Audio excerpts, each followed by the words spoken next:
I've always believed life is strange, but it wasn't until everything collapsed at once that I truly understood how twisted destiny could be. Looking back, it almost feels like the universe was playing a private joke on me, putting three completely different people in my life, giving each of them a different part of my heart, and then pulling the rug from under all of us in the most dramatic way possible. The first person in this triangle or square, if I'm being honest, was my childhood love. She wasn't some fantasy. She was real, familiar, predictable in the way only someone who has known your scraped knees and early mornings can be. She and I grew up holding hands through alleys and playgrounds, swapping secrets on rooftops, whispering dreams into each other's ears. She was the kind of love that didn't need to be loud to be strong.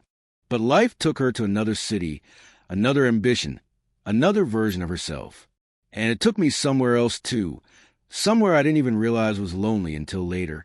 When we reconnected years later, she half joked that fate had brought us back together. I half believed her. But deep down, I knew something had changed. She wasn't fully mine anymore, and I wasn't fully hers. Yet neither of us wanted to admit it. The second person appeared like a storm, bright, famous, impossible to ignore. She was a star, the kind whose face you'd see on billboards before you even heard her voice. But behind all that shine was someone who desperately wanted a pocket of normalcy, a place where she didn't have to be perfect. Somehow, I became that place for her. At first, I found it flattering that someone the world adored sought comfort in me. But eventually, I learned that stars burn too bright to stay in one place. She always had one foot in my life and one foot in the world's expectations. She'd disappear for weeks, then come back exhausted, curling into my chest as if I was the only real thing she had. "Don't leave," she would whisper. "Everyone leaves." I'd reassure her every time, even though both of us knew she had already left long before I could. Then came the third, the CO, sharp as a blade, calm as a quiet storm. She was the kind of woman who walked into a room and everyone adjusted themselves. She didn't fall for people. She evaluated them, assessed them, categorized them. Yet she looked at me like I was the one variable she couldn't fully control, the one thing she couldn't calculate. She told me once over coffee, "You're not complicated. You're grounding." I laughed, partly because I didn't think of myself that way, and partly because she said it like confession. She wasn't emotional, but she wasn't cold either. She simply lived in a world where softness was a luxury, and somehow I became that luxury. She didn't ask for love, she didn't offer it. But she also didn't want to lose it. With her, everything was unspoken yet intense. Now here's the part no one saw coming. All three of them, my childhood love, the star, and the CEO, believed I was theirs. Not officially, not publicly, but emotionally. Each of them, in their own way, kept me as their just in case. The person they ran to when the world hurt them. The person they trusted to remain, because I always had. What they didn't know was that I wasn't as selfless as I looked. Maybe I had been too lonely for too long. Maybe I was too used to being replaced. Maybe I was simply tired of being the only one who had to stay faithful, while others only stayed convenient. So, without planning to, without wanting to, I ended up doing the same thing they did to me. I kept them as backup too.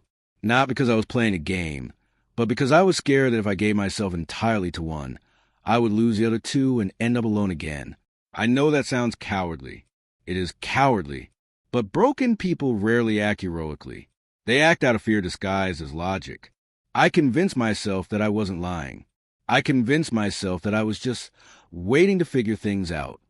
But the truth is, I was holding on to all three, holding on to different versions of comfort, validation, and history. And then one unlucky day, everything exploded in a way I couldn't have imagined even in my worst nightmares. Somehow, maybe fate, maybe gossip, maybe coincidence, all three of them found out the same truth on the same day.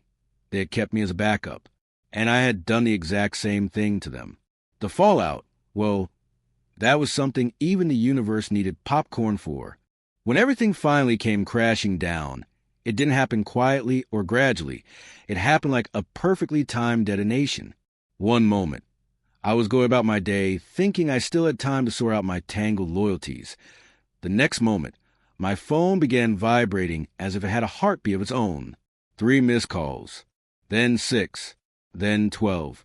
3 different names lighting up my screen at once, flashing like a warning siren sent by destiny. I didn't answer the first round, partly because I panicked and partly because I didn't know which crisis to choose first. But deep inside, I already knew. Something had connected them. Something had revealed the truth. And something had turned all 3 of them into storms heading directly toward me. The first message came from my childhood love. It wasn't long. It wasn't emotional. It was just one line. I thought you were different. I stared at it for a long moment, unable to breathe. Of all the things she could have said, this cut the deepest. Because she was the one person I feared disappointing the most. The one person who still held a piece of my innocence, my past, my childhood. I typed a reply, deleted it, typed again, deleted again. What was I supposed to say? It's not what you think, except it was exactly what she thought. I didn't mean to hurt you, but I had. You weren't alone, which somehow made everything worse. This wasn't a pain you could apologize your way out of. So I didn't reply. Cowardly, maybe, but silence felt like the only thing that wouldn't make it worse. Then came a voice note from the star.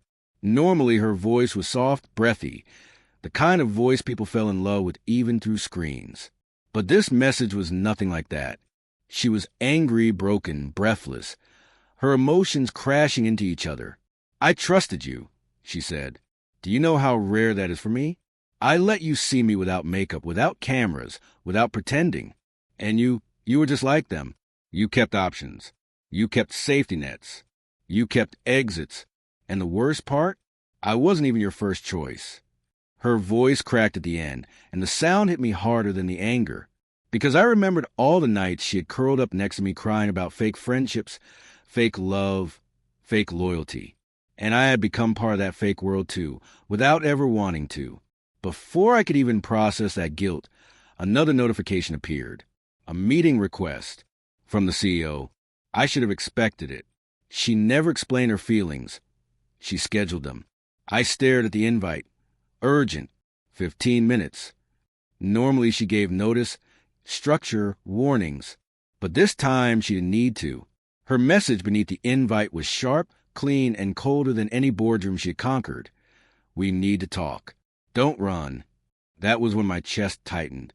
Because if the childhood love spoke with hurt, and the star spoke with heartbreak, then the CEO spoke with the kind of disappointment that made you feel stripped bare. She had always valued control, and I had taken control away from her. She had always valued clarity, and I had given her confusion. She had always valued strength, and I had shown her weakness. In that moment, everything inside me unraveled. 3 different relationships, 3 different expectations, 3 different pieces of me, all crashing into each other like shards of broken glass. I had hurt them, maybe not intentionally, maybe not maliciously, but hurt is hurt, even when wrapped in excuses. I felt like the villain in a story I didn't even realize I was writing. I sat on the edge of my bed, phone in my hand, the room silent except for my heartbeat pounding against the walls of my chest. But the universe wasn't done, because less than an hour later, I received a 4th message from someone I didn't expect, a mutual friend, one who knew all 3 women, one who had unknowingly been a thread connecting each of their worlds. Her message was simple but devastating. They met each other today. My lungs froze. Everything suddenly made sense. That was how they found out. That was why they were all calling at the same time. That was why their anger aligned like planets in a once-in-a-lifetime eclipse. They had confronted each other. They had compared stories. They had connected timelines, messages, dates, behaviors. And they had realized that each one of them wasn't the exception. They were part of a pattern. I could almost imagine the scene. My childhood love, hurt but composed. The star, emotional and volatile. The CEO, silent but dangerously observant. 3 completely different energies colliding with one truth in the center, me. And then the real weight hit me. They were angry not just because I had kept them as backup. They were angry because it meant that all the things they thought were special weren't special at all. The inside jokes, the late-night confessions, the vulnerable moments, the promises, the fears, the comfort, the intimacy, all replicated, all repeated, all shared across 3 different hearts. I didn't mean for that to happen. I never wanted to play them. I was just afraid to choose, afraid to lose, afraid to be wrong. But fear doesn't protect you. It just delays the inevitable. And the inevitable had finally arrived. When I finally gathered the courage to show up to the CEO's office, the urgent meeting she had summoned, I didn't walk in expecting forgiveness. I barely expected to be allowed past the lobby. But I didn't expect them to be there. All 3 of them, sitting in the same room, facing the same direction, waiting for me as if I were walking into a boardroom trial instead of a personal disaster. For a second, I thought I had walked into the wrong place. My brain refused to process the scene. My childhood love was seated on the left, her body stiff and her fingers nervously intertwined, as if she was holding her own heart together. The star was in the middle, arms crossed, sunglasses still on even though we were indoors. Classic defense mechanism. And the CEO sat on the right, perfectly poised, back straight, eyes locked on the door, as if she had been rehearsing this confrontation like a presentation. 3 different energies, 3 different worlds, and I was the gravitational force that had pulled them into collision. Walking in felt like crossing a battlefield where all the guns were pointed at me. I tried to greet them, but my voice cracked and the words slipped out awkwardly. "Hi." The star let out a scoff, sharp enough to slice the air. "That's all you have to say?" My childhood love didn't look at me. She kept her gaze fixed on the table. That hurt more than any anger. Her silence always spoke louder than shouts. The CEO finally broke the tension. "Sit." Her tone didn't rise. It didn't tremble. It didn't crack. It was steady, but the steadiness was worse than fury. The steady tone of someone who is beyond the point of breaking. I sat across from them, feeling exposed under 3 different microscopes. For a moment, none of them spoke. They simply looked at me, not with love, not with longing, but with a kind of collective disappointment that felt heavy enough to crush bone. The CEO slid her phone across the table toward me. "Explain this." On the screen was a group chat between them, created that very morning, and inside it, screenshots, timelines, call logs, messages I had sent to each of them on different days. My words to them, cut and pasted next to each other. Lines that were meant for one heart, now displayed like evidence. Words that once sounded comforting now read like rehearsed scripts. I felt my stomach drop, because seeing those messages side by side made me realize something awful. I had been consistent, too consistent. The same reassurances, the same phrases, the same emotional confessions, as if I had been offering pieces of myself from a template I didn't even know I had created. My childhood love finally spoke, her voice barely above a whisper. "Did you ever mean anything you said?" That question hit me harder than any accusation. I swallowed. "Yes, I meant all of it." She shook her head. "That's not comforting." And I understood what she meant. If I meant everything I said to her, and everything I said to them, then none of it had weight. None of it was unique. None of it was personal. I had told her she was home. I had told the star she was peace. I had told the CEO she was clarity. And maybe in the moment those things felt true, but truth shouldn't change depending on who you're talking to. The star took her glasses off then, her eyes red, not from makeup but from crying. "You made me feel safe," she said, voice trembling. "You made me believe I wasn't just a headline. You made me believe someone saw me."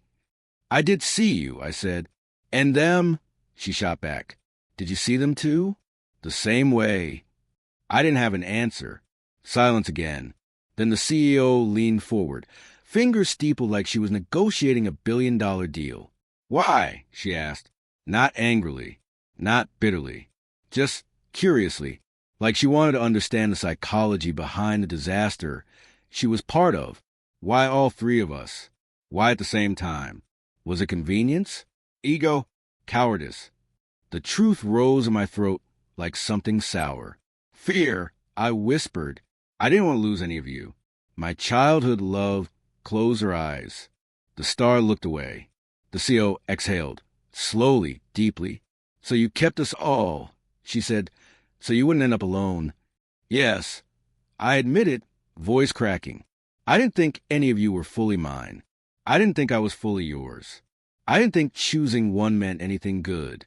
I thought it meant losing two. The CEO leaned back, studying me. And did it ever occur to you that by not choosing, you lose all three? That was the moment the weight of everything finally crushed me. Because she was right. I hadn't just broken 3 hearts. I had destroyed the very thing I was trying to preserve.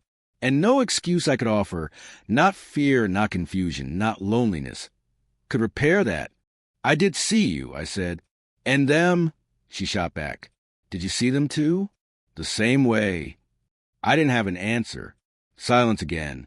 Then the CEO leaned forward, fingers steepled like she was negotiating $1 billion deal. Why? She asked.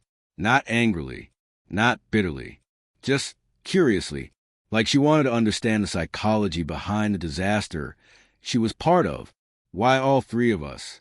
Why at the same time? Was it convenience? Ego? Cowardice? The truth rose in my throat like something sour. Fear, I whispered. I didn't want to lose any of you. My childhood love closed her eyes. The star looked away. The CO exhaled, slowly, deeply.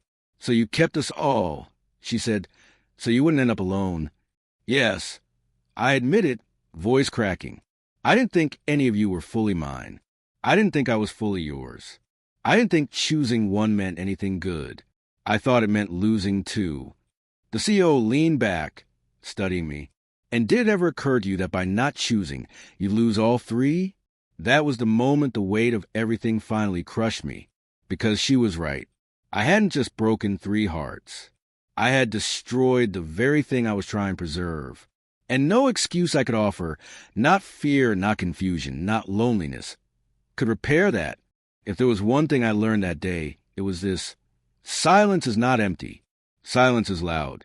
Silence is sharp.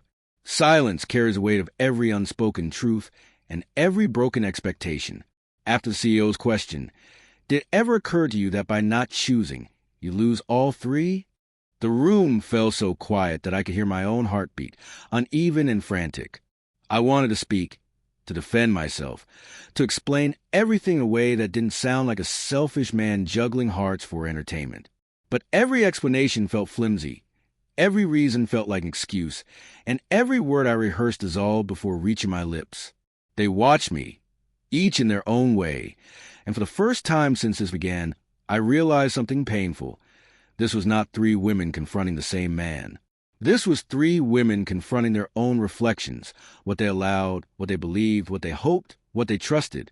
I wasn't just a person to them. I was a mirror, and the reflection they saw was one they couldn't bear. My childhood love spoke first, breaking the unbearable quiet. Do you remember what you told me the night before I left for college? She asked softly. Her voice didn't shake, but her eyes did. You said you'd wait until I came back.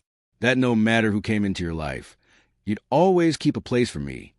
She looked directly into me, not through me. Did you really mean that?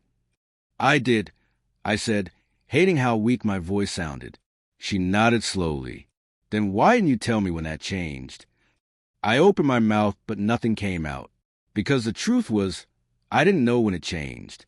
Maybe it didn't change at all. Maybe I had simply stretched my heart too thin, trying to hold on to a past that comforted me, a present that soothed me, and a future that tempted me. She shook her head, wiping a tear before it fell. You didn't lose me because of them, she whispered. You lost me because you didn't trust me enough to be honest. The star leaned forward then, elbows on her knees, her expression raw. Stripped of makeup glamour or the shield she used to survive fame. Do you know what it feels like, she whispered, to spend your whole life wondering if people love you or just a version of you that benefits them? I knew she wasn't being dramatic. She was being real. And I thought you were different, she continued. I thought you were the one person who didn't see me as a brand, as a persona. I thought you cared about me when I cried at 3 a.m., because I didn't know who I was anymore. I did care, I said quickly. Her voice cracked. Then why wasn't I enough? The question sliced through the air. Before I could respond, the CEO spoke, not with anger, but with the calm, precise tone she used when delivering final decisions. This isn't about being enough, she said. It's about being chosen. She folded her hands together, her gaze steady. We weren't asking him to pick the best. We were asking him to pick someone. She looked directly at me. And you never did. That's the problem. Hearing her speak so logically about something so emotionally complex made everything ache deeper. Because she was right. She was always right. You say you acted from fear, she said. But fear doesn't absolve you. Fear is just another form of selfishness when it hurts other people. Her words weren't cruel. They were surgical. Precise. True. I lowered my head. I'm sorry, I whispered, but the CEO shook her head. Sorry isn't a solution. It's a symptom. The star looked away, jaw clenched to keep herself from breaking again. My childhood love blinked rapidly, trying to steady her breathing, and the CEO remained still, the picture composure, except for her fingertips tapping lightly, the only sign she was fighting something inside her too. I realized then that this wasn't just about heartbreak. It was about betrayal of trust, of comfort, of expectations, of the unspoken promises people make when they let someone into their life. I had walked into each of their lives wounded and uncertain, and instead of healing, I had carved new wounds into them. The star finally whispered, "So what now?" The question hung like smoke, heavy, unavoidable. My childhood love let out a small, trembling breath. "I don't know about them," she said, "but I need distance, space, time." The star nodded slowly. "Me too." The CEO didn't answer right away. She simply studied me like she was evaluating the last line of the contract. "You need to learn," she said finally, "that love isn't something you hold on to out of fear. It's something you commit to with clarity." Then she stood up, "And until you learn that, you'll hurt anyone who tries to love you." One by one, they rose from their seats. One by one, they walked past me. One by one, they left the room. And for the first time in my life, I truly understood what it meant to have no one left to run to after they walked out of the room. The door closing behind them with the softest click I had ever heard. The silence didn't just return. It swallowed me whole. I sat there alone, in a glass-walled conference room high above the city, feeling like the world had emptied itself and left me behind. For a moment, I didn't move. I didn't breathe. I didn't think. I simply existed in the wreckage of everything I had tried to balance and lost. The chairs they left behind still carried the warmth of where they had been sitting. The air still held the echo of their voices. The table still had the faint shine of the CEO's fingertips tapping rhythmically when she was trying not to lose control. And I still had every word they said replaying in my mind like a punishment loop. I don't know how long I stayed there, minutes, hours, maybe longer. At some point, the receptionist knocked gently on the door to ask if everything was all right. I nodded, even though everything was the opposite of all right. My chest felt tight, my throat felt dry, and my mind felt like it had cracked open. I wasn't just heartbroken. Heartbreak would have been easier. This was something harsher, a confrontation with parts of myself I had ignored for years. Fear, attachment, loneliness disguised as affection, care disguised as dependency. And all the things I told myself were complicated were actually just me running away from choices I didn't want to make. When I finally stood up, my legs felt heavy, as if the weight of my actions had settled into my bones. The city outside the window looked painfully normal. Cars moving, people walking, lights blinking, life continuing without any awareness of how catastrophically mine had changed. I walked out of the building like a ghost, unnoticed, unimportant, carrying the invisible ruins of 3 relationships that once felt like lifelines. The air outside was cold, but it wasn't the kind of cold you escape from by stepping indoors. It was the kind that seeped into you, the kind that felt earned.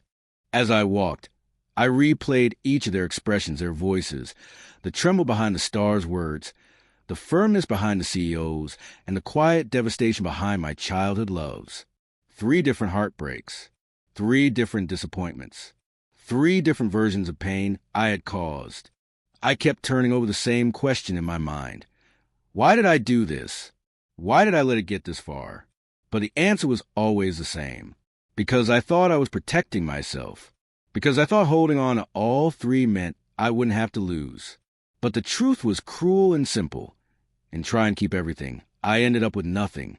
I didn't go home right away. Home didn't feel like a place I deserved to return to yet. Instead, I wandered through streets we had walked together, past cafes where I had held hands with each of them at different times, past a bookstore where my childhood love and I once spent hours arguing over which books were overrated, past a mural the star had once made me take a picture because she said the colors reminded her of chaos, past a skyscraper where the CEO's office glowed like a lighthouse in the night. Every part of the city felt haunted by memories I couldn't escape. At one point, I found myself sitting on a bench near the river, a place I had never been with any of them, which felt like a relief. It was the only place where I could breathe without feeling someone's ghost sitting beside me. I stared at the water, dark and rippling, carrying reflections of city lights that broke and reformed with every wave. The river felt honest. It didn't pretend to be still. It didn't pretend to be clear. It carried what it carried. And maybe that was what I needed to learn, to stop pretending I could hold everything steady when I was falling apart inside. As I sat there, I let myself replay the moment they confronted me. I remember the star's trembling voice, her eyes red. I remember my childhood love's quiet question, "Why didn't you tell me when it changed?" And I remember the CEO's cold assessment, "Fear doesn't absolve you." They were right, all of them. I wanted to believe that I was a good person who made a mistake. But mistakes don't hurt three people so deeply. Mistakes don't shatter trust in multiple directions. Mistakes aren't patterns. This was not a slip. It was a flaw, one I had fed, ignored, and justified until it grew into something destructive. The first tear didn't fall because I was sad they left. It fell because I finally understood that I had been the architect of my own loneliness, that the love I wanted so desperately was something I sabotaged again and again by never giving it fully to anyone, that I had been so afraid of being alone that I never learned how to be with someone honestly. The night deepened, the river darkened, and the world felt quieter. And for the first time in years, I felt something unexpected, a kind of painful clarity. I had broken 3 hearts. But maybe, just maybe, the 4th heart, mine, needed to break too. In the days that followed, life didn't fall apart dramatically. It didn't shatter. It didn't explode. Instead, it quietly dissolved, piece by piece, like sand slipping through fingers you didn't realize were open. There's a strange kind of ache that comes after a confrontation like the one I had. Not the sharp pain of the moment itself, but the hollow ache that settles in the aftermath, the silence that stretches, the absence that grows, the realization that the people you depended on, the people whose presence you took for granted, no longer orbit your world. I woke up each morning expecting a message, a call, a sign that maybe things could be salvaged. But mornings stayed quiet. Afternoons stayed empty. Nights felt heavier than they ever had before. The first few days, I kept checking my phone every few minutes, as if hope could be summoned through stubborn repetition. A missed call, a text, anything. But each time the screen lit up, it was nothing. Ads, spam, notifications that meant nothing, filling a space that used to hold something meaningful. I deleted our old chats, then restored them, then deleted them again. Healing doesn't come in a straight line. It loops and drags and stumbles. And mine was a mess. Every time I thought I was moving on, a memory would pull me backward. A laugh, a phrase, a moment, a smell. The human mind is cruel like that. It remembers too well and forgets too slowly. I tried distracting myself with work, pretending I was too busy to feel anything. But even at work, I found ghosts. A playlist the star once sent me played randomly and sent me spiraling. A childhood memory resurfaced during a team lunch and made my throat tighten. A colleague mentioned the CEO's company during a meeting, and I froze for a full 3 seconds, unable to breathe. It's ironic how the world keeps spinning even when your personal world stops. People laugh, people talk, people plan, and you sit there pretending you're not drowning under the weight of your own choices. Nights were the worst. Nights have a way of stripping away every distraction, every lie you tell yourself, every shield you hide behind. At night, it was just me and the truth, a truth that tasted bitter every time I swallowed it. I realized something I hadn't before. I had always been afraid of being alone, but I had never learned how to be with myself. I had always used affection, connection, companionship as a shield against my own emptiness. The 3 women I hurt weren't just people, they were escapes. They were shelters. They were emotional bandages I applied without recognizing the wound underneath. Now that they were gone, the wound was exposed, raw, impossible to ignore. There were moments, quiet ones, when guilt transformed into something heavier. Shame. Shame at the way I had treated people who cared. Shame at the way I had pretended everything was under control. Shame at the way I had built a life around half-truths and incomplete commitments. And shame is a strange thing. It doesn't lash out. It doesn't shout. It whispers. It whispers when you try to sleep. You caused this. It whispers when you try to eat. They trusted you. It whispers when you look in the mirror. You broke what you weren't ready to love. After a week, I considered reaching out. Not to fix things. I wasn't delusional enough to believe I could undo the damage, but simply to say what I should have said earlier, to give them the honesty they wanted, even if it was too late. But every time I drafted a message, it felt wrong. Too selfish. Too late. Too heavy.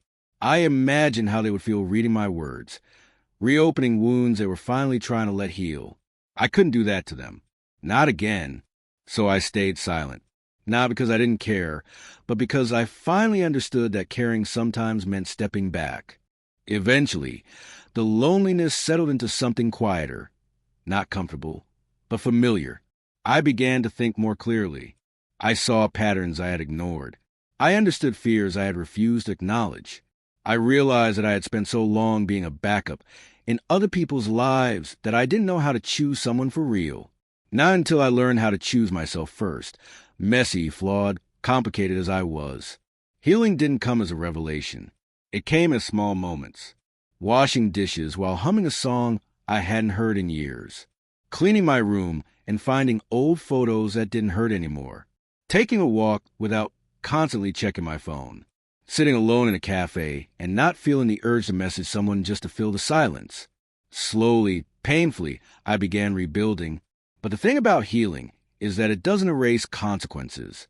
It prepares you to face them. And I knew, deep in my bones, that consequences were coming.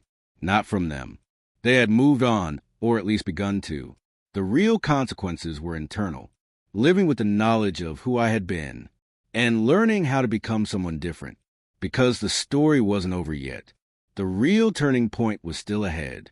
In the weeks that followed, something inside me began to shift. Not dramatically, not suddenly, but slowly, like dawn sneaking over the horizon after a long, sleepless night. Healing wasn't a moment. It was a process. A long, uneven, uncomfortable process. And somewhere in that process, I discovered a truth I had spent most of my life avoiding. Love isn't proven by how many people want you. It's proven by how you treat the ones who do.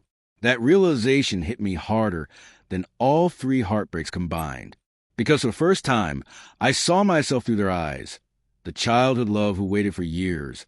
The star who hid her feelings out of fear. The CEO who wanted something real behind her steel facade. They had wanted honesty, loyalty, presence. And I, caught between fear and ego, had offered none of that. I had chosen safety over sincerity, options over commitment, and then acted shocked when consequences followed. But the deeper truth was even uglier. I had always been afraid of choosing one person because I feared losing myself, as if commitment meant confinement, as if vulnerability meant weakness. I had grown up thinking relationships were about being needed, admired, wanted. I never learned they were about showing up, not half the time, not when convenient, fully, completely, consistently. And losing all 3 of them forced me to confront that failure without escape routes or distractions. For the first time, I stood alone with my regrets, and instead of running from them, I let them speak. They were harsh, brutal, but honest in a way I had never been with myself. One evening, months later, I revisited the places where each story had begun. The old park from my childhood, where my first love and I used to sit on the swings and talk about a future we were too young to understand. The studio gate where the rising star had once waited for me with shy eyes and a hopeful smile. The cafe where the CEO had looked at me for the first time like I was something real, not just someone passing through her world. Each place felt different now, not haunted, but softened. The memories still hurt, but the pain didn't sting, it taught. The world around me continued to move, untouched by my turmoil, but I had changed. I had learned what loss looks like when you earn it, what healing requires when you deserve the pain, what growth demands when you finally stop lying to yourself. And then a strange thing happened. I stopped expecting any of them to come back. Not out of bitterness, not out of anger, but out of respect. Respect for their healing. Respect for their boundaries. Respect for the fact that sometimes the bravest thing two people can do is walk away from each other and not return. Letting go didn't feel like defeat anymore. It felt like maturity. The kind of maturity I should have had earlier, but was grateful to finally find. I didn't reach out. They didn't reach out. And that silence, once unbearable, became peaceful. Not because there was no love left, but because the love had changed shape, from possession to acceptance, from longing to gratitude, from pain to wisdom. Life didn't reward me with new love immediately. It didn't give me a dramatic redemption or some grand apology scene. Instead, it gave me something quieter, more sustainable, a clearer version of myself. I learned to sit with my own company without fearing the emptiness. I learned to stop measuring my worth by who stayed or who wanted me. I learned to take responsibility without drowning in guilt. I learned to look in the mirror and not flinch at the man staring back. One day, I woke up and realized I didn't need a message, a call, or a sign from any of them. I didn't need to fix the past to deserve a future. I just needed to be the kind of person who wouldn't repeat the same mistakes. And maybe that's the real ending. Not dramatic closure, not reconciliation, not punishment or revenge. Just growth. Quiet, steady, unglamorous growth. The kind that doesn't make for exciting stories, but makes for better lives. I still think about them sometimes, not with regret or longing, but with respect. They were chapters one mishandled, lessons I needed, mirrors I couldn't face until everything fell apart. They taught me what I'd failed to learn on my own. That love isn't a backup plan or a competition or a fear-driven strategy. It's a choice, a commitment, a responsibility. And someday when I choose again, I'll choose better. Not because I deserve a second chance, but because I finally understand what love asks of the person who receives it. Because this time, I won't be anyone's backup, and I won't keep anyone as mine.